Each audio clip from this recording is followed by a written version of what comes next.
satu kejadian dengan kejadian yang lain.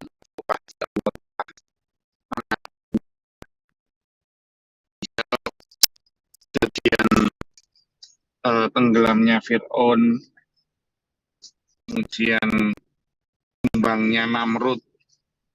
Tapi sebelum itu dibakarnya Nabi Ibrahim, sampai terbelahnya lautan di masa Nabi Musa, dan seterusnya. Itu adalah semuanya sudah di planning, sudah merupakan skenario yang tertulis di Lauhil Mahfud oleh Allah. Sehingga kita juga perlu bersedia. Di ayat sebelumnya kan kalimatnya jelas. Kalimatnya kan la tahinu wa la tahzanu, kalimatnya itu.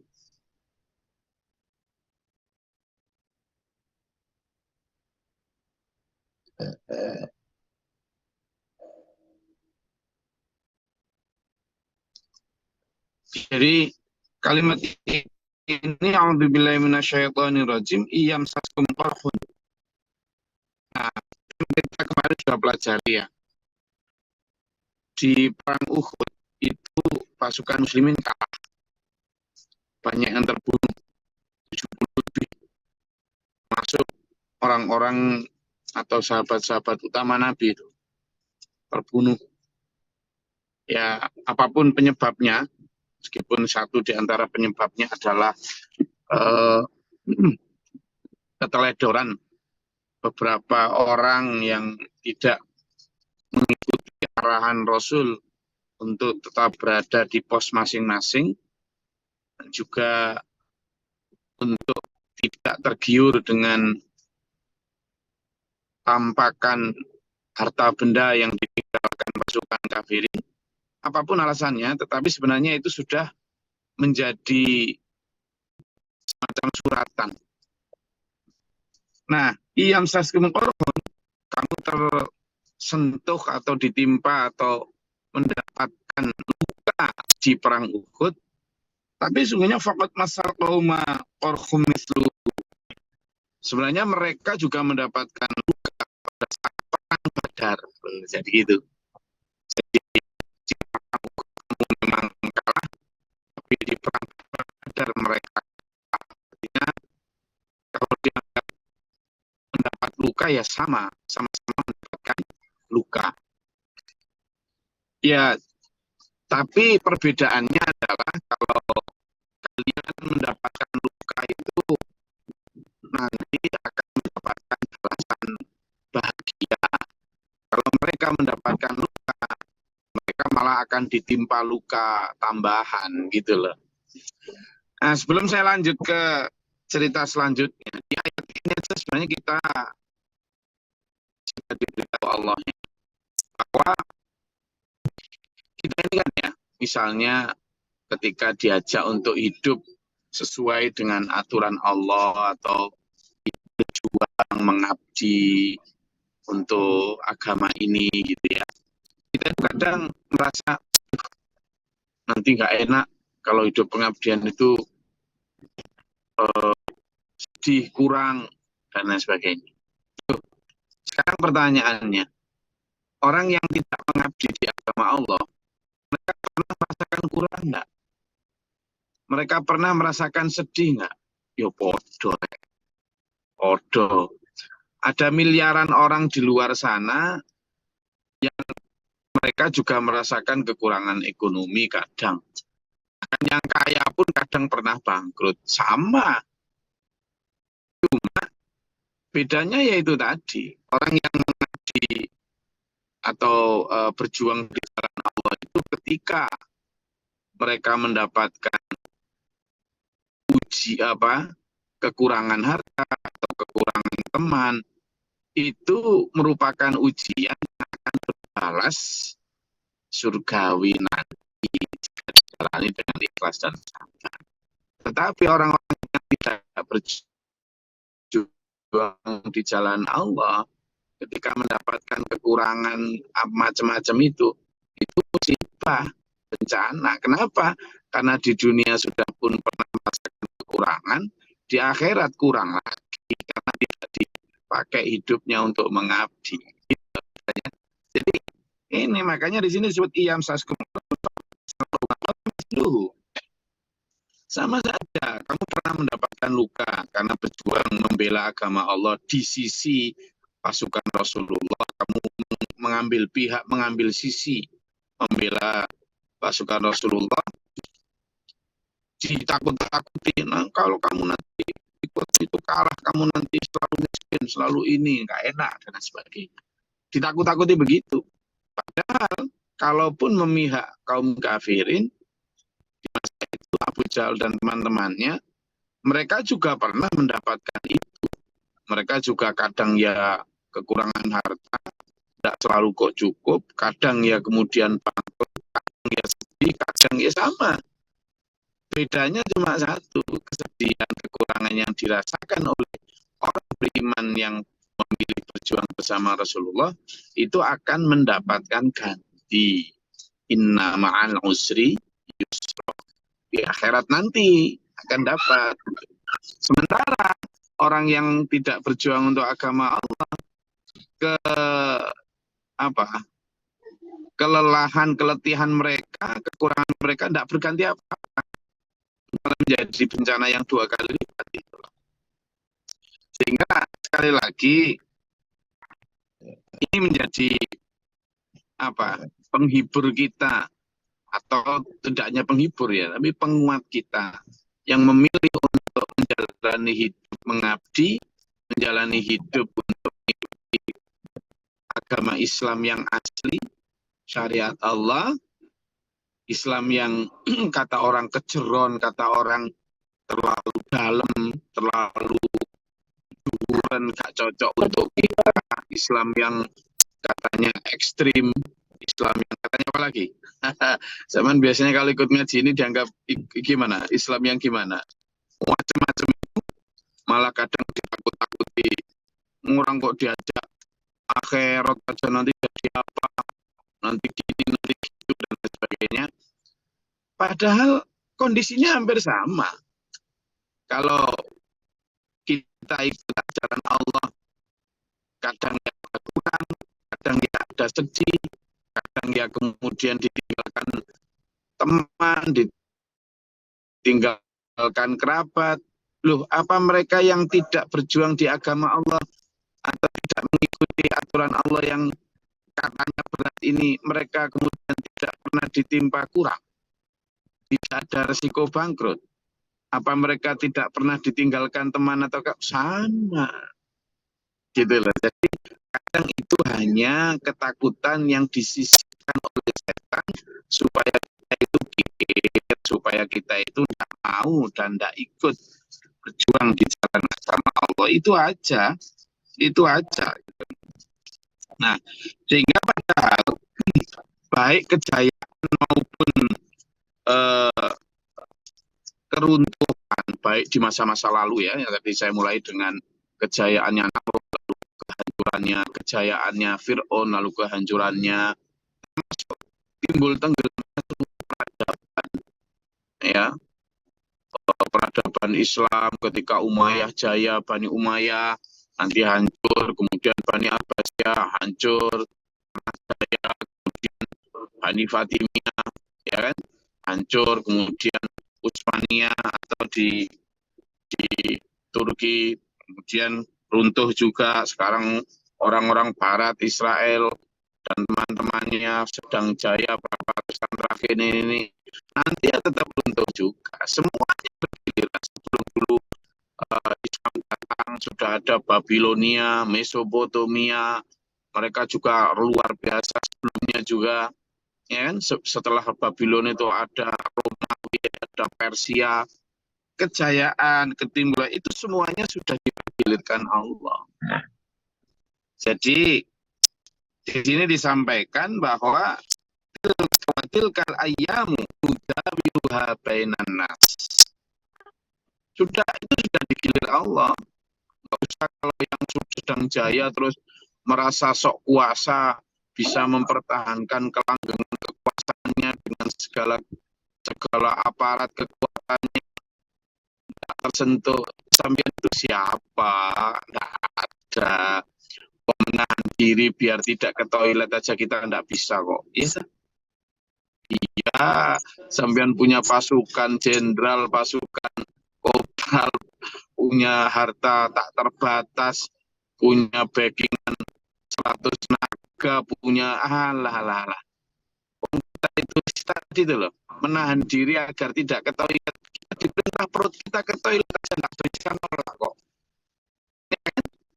Harusnya manusia kalau misalnya menyadari hal itu tidak akan pernah mencoba untuk mempertahankan kuasa selama mungkin atas nama bla bla bla, tidak mungkin. Karena itu sudah menjadi sunnatullah tadi itu. Nah, kita juga demikian ketika kita mengikuti ajaran Allah, ya katanya orang berat, katanya orang itu. Apa iya sih kita tidak pernah senang, pernah juga. Ya, apa iya sih kita tidak pernah dicukupi Allah, pernah juga. Apa iya sih kita tidak pernah sukses? Ya pernah juga, meskipun level kesuksesan itu variatif.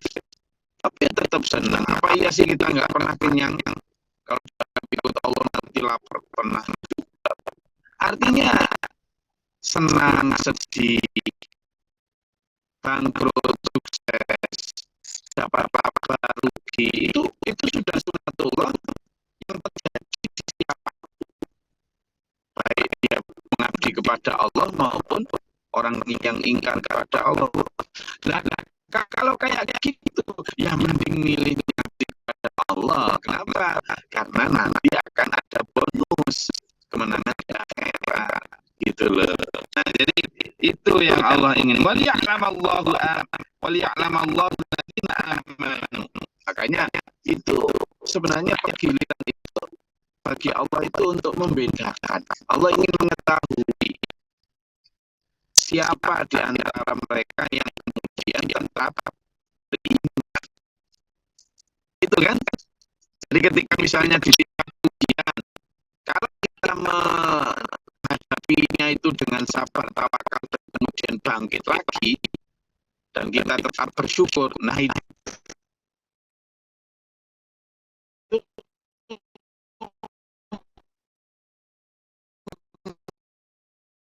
membuat Allah, oh ini berarti iman. Tapi ketika di tingkat kerugian, kemudian ini karena ikut saja dengan tidak ikut, jadi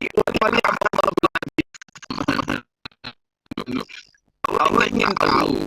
Sama dengan ketika Nabi Muhammad SAW berangkat.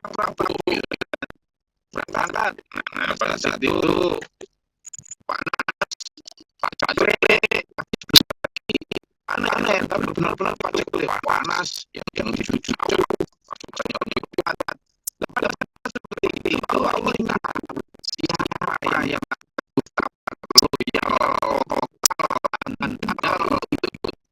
dan siapa yang benar waktunya untuk itu ada waktunya berangkatnya.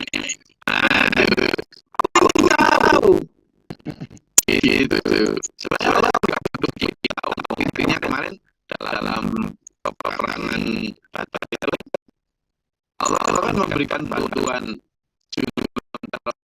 itu dalam taroha itu satu pasukan yang tidak kamu lihat, kamu hendak mengayunkan pedang, kepala mereka udah terbelah. Nah itu kan sebenarnya Allah nggak butuh kita, Allah hanya ingin tahu ketika ada panggilan yang tidak sesuai dengan nafsu itu sikap kita. Nah ini dulur yang harusnya kita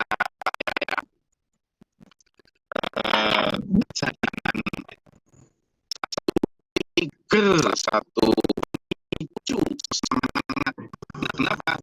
Karena ternyata dalam pergiliran susah sedih, dalam pergiliran ujian dan pertolongan, itu Allah wa yattakhidha minkum syuhada. Allah ingin mengambil dan menjadikan sampean semua ini bagian di antara sama ini sebagai syuhada. Apa syuhada? Orang-orang yang meninggal dalam keadaan bersaksi, orang-orang yang meninggal dalam keadaan mengabdi dan berbakti kepada ilahi Rabbi. Nah, kalau dulu mengabdi dan berbakti dalam peperangan membawa pedang, tombak, panah, kuda, ya, membunuh atau dibunuh, wayaktaluna, ya, membunuh atau dibunuh di masa itu. Nah, kalau sekarang kita alhamdulillah tidak di masa perang di Indonesia ini, maka bagaimana kita dianggap syuhada?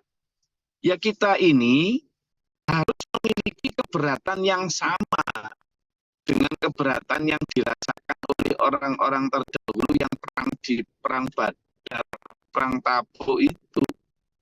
Bagaimana? Yang mengalahkan nafsu ini, jihadatul akbar, jihadatul nafs. Jihad yang paling besar itu adalah mengalahkan hawa nafsu, berjihad melawan nafsu.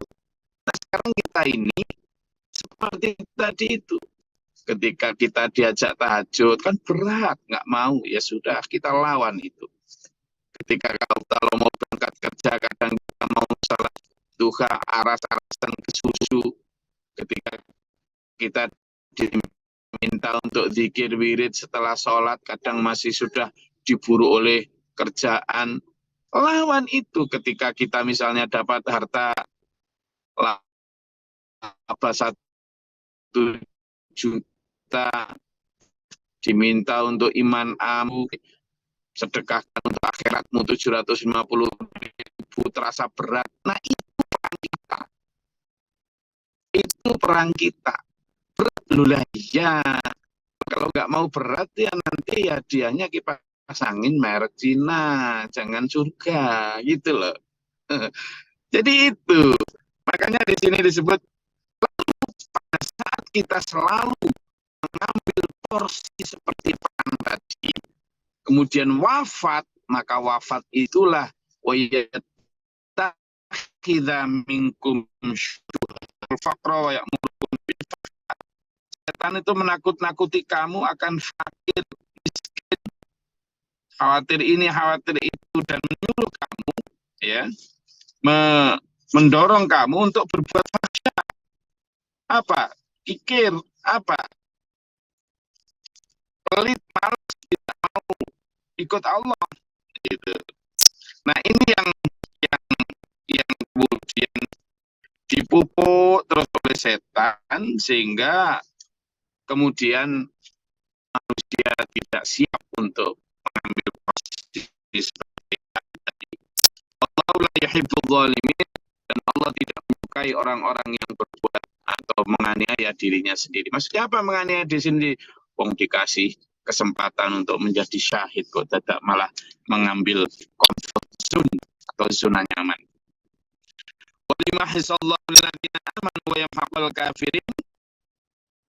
Dan semua itu memang Allah ingin membedakan, memisahkan, ingin benar-benar mensucikan, membersihkan orang-orang yang beriman.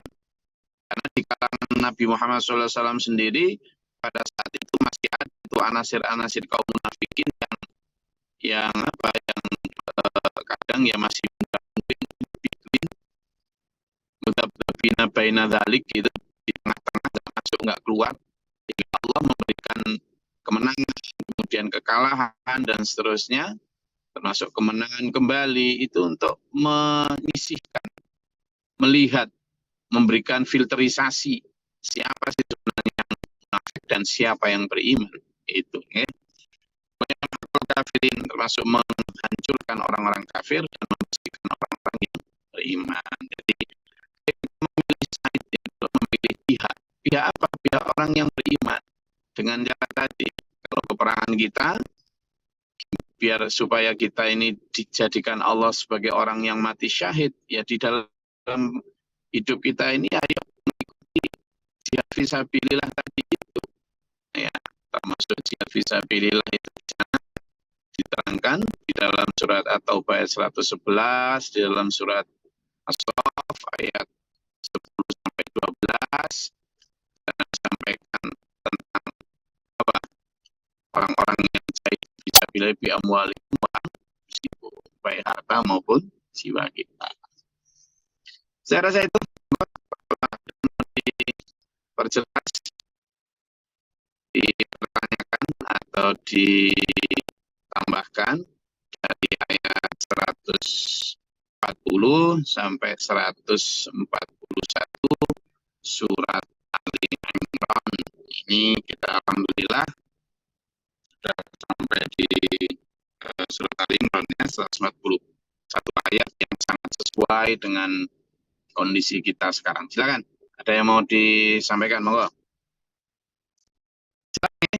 Sampaikan tadi nggih. Jadi terkait dengan Iyam Saskun Korban tadi saya perluas kita bahwa baik harta maupun baik sakit maupun sehat, sukses maupun gagal, rugi maupun laba, itu dialami oleh semua kalangan, baik mereka yang beriman maupun tidak beriman, mereka yang mengabdi pada jalan Allah maupun mereka yang tidak mengabdi. Nah, bedanya ya, tidak dapat apa-apa, kita Allah nanti dapat balasan ridho Allah di surga itu. Nah, mending kayak gitu, mending itu mengabdi toh. Gitu.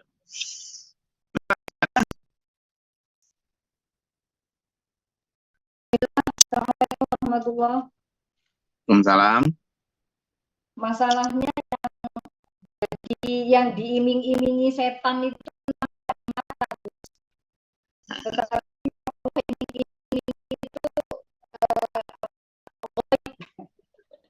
jadi makanya manusia itu mungkin ya suka yang jelas-jelas saja gitu. Mungkin ya Gus ya. Ya, memang iya betul. Jadi di satu ayat itu Bu ada begini, kalimatnya bahwa kebanyakan manusia itu hanya mengetahui hal yang lahir. Jadi minal hayati dunia. Jadi dari dunia itu kebanyakan manusia itu hanya mengetahui hal yang lahir. Kenapa? Karena kebanyakan manusia memang ini dalam dibuka di surat Ar-Rum, di surat Ar-Rum ayat 7, Bu Rahma. Surat Ar-Rum ayat 7. Saya lagi di lapangan, Gus. Siapa yang belum baca tadi? Yang tadi belum baca, coba dibuka di surat Ar-Rum ayat 7. Apa yang dibaca oleh Bu Rahma tadi, monggo.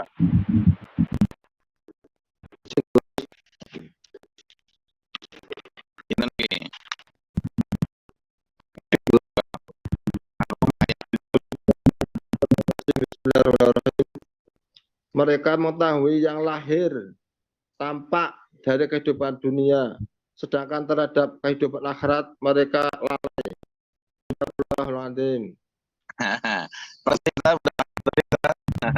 Jadi hal yang manusia itu sudah ditebak sama Allah semua. Kan? Kebanyakan manusia itu hanya melihat yang tampak, dilihat, bisa dirasakan indera.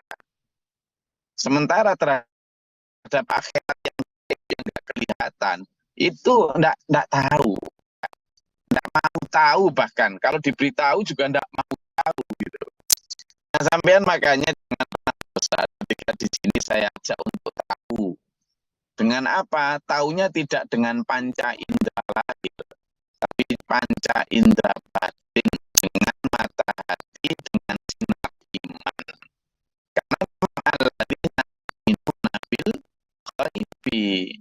Akhirat itu masih gaib, Allah juga gaib, setan juga gaib, malaikat juga gaib, surga neraka ya gaib. kita nggak mau bicara goib, terus bicara apa? Wong ruh kita aja goib. Jadi makanya kelebihan kita itu di samping yang bisa dirasakan, kita juga merasakan apa yang ditawarkan Allah itu bagaimana. Gampangnya gini, makanya saya selalu bilang, ayo di dalam hati dan pikiran kita itu kita tempel dua gambar. Oke, biarkan gambar dunia itu ada. Kenapa? Karena memang bisa disentuh tangan, bisa dirasakan lidah, bisa diingat oleh pikiran. Betul, tidak mungkin kita tinggalkan itu. Masalahnya, kalau itu saja, nanti kalau akhiratnya, maka gimana? Tempel juga gambar iming-iming yang Allah berikan dalam surat Al-Waqi'ah, surat Ar-Rahman, tentang ancaman neraka, di samping ancaman miskin dunia. Miskin dunia ya berupa kayak gini, yang semiskin-miskinnya orang ya tetap nasi, tetap minum air, nggak mungkin minum darah kan itu. Tapi kalau akhirat dari api, alhamdulillah min dzalik, bajunya api, naudzubillah min dzalik, minumnya nanah campur darah, makan duri-duri zakum, naudzubillah min dzalik. Sementara di dunia paling jelek itu rumah kardus, masih di rumah lah. Nah, demikian pula tempel juga tuh tentang surga dunia, surga akhirat. Surga dunia, sekaya-kayanya kita paling ya nggak mungkin memiliki satu planet. Tapi kalau sudah di akhirat itu bisa planet dan langit. Dan itu harus kita yakini, tempel gitu. Seganteng-gantengnya kita ya tetap nanti keriput, mati, sekaya-cantiknya. Wildanun mukhalladun itu anak-anak muda yang hidup selamanya. Sekaya-kayanya kita nggak mungkin lah kita punya rumah yang berhiaskan intan berlian. Tapi kalau di sana rumah kita sekarang kalau pas panas gini, alah, minus kudu dibuka.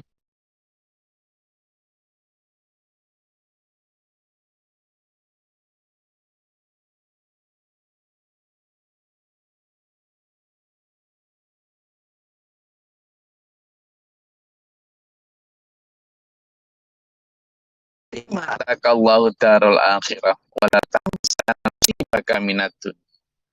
Ambillah, carilah, sebutlah bagianmu di akhirat, tetapi jangan lupa bagianmu di dunia loh. Jadi akhirnya kita berdua tuh.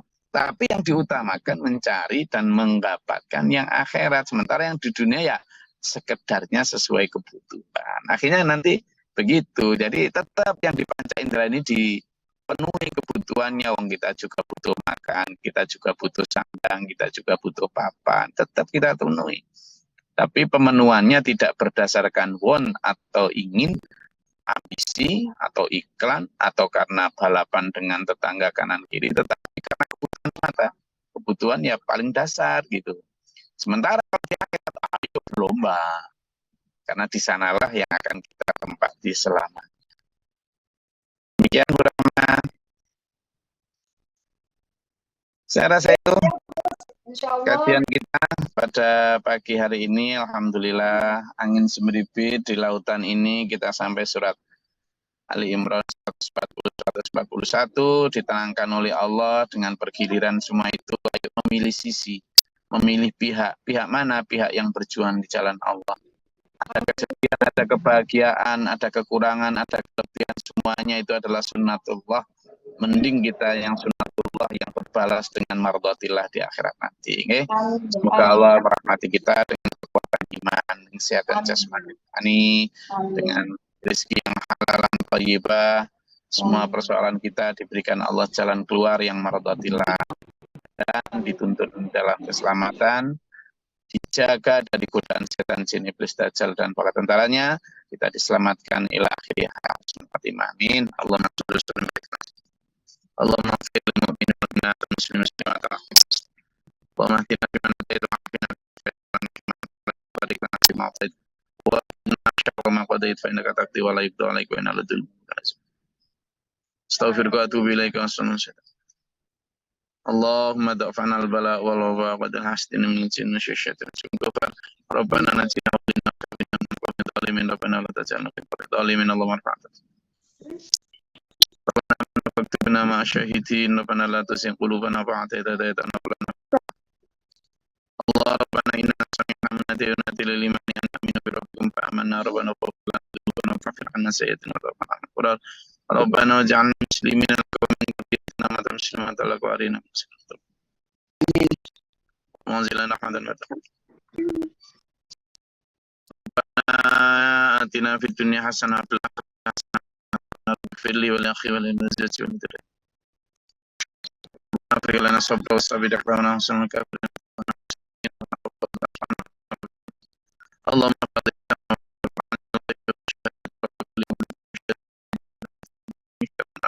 الشيطاني وشركه تعظيم البلاء والوباء درك الشقاء سبل الشقاء نسألك الهدى والتقوى والعفاف والغنى ربنا تقبل دعاء سبحان ربك وسلام على المرسلين والمسلمين السلام عليكم ورحمة الله وبركاته. Waalaikumsalam warahmatullahi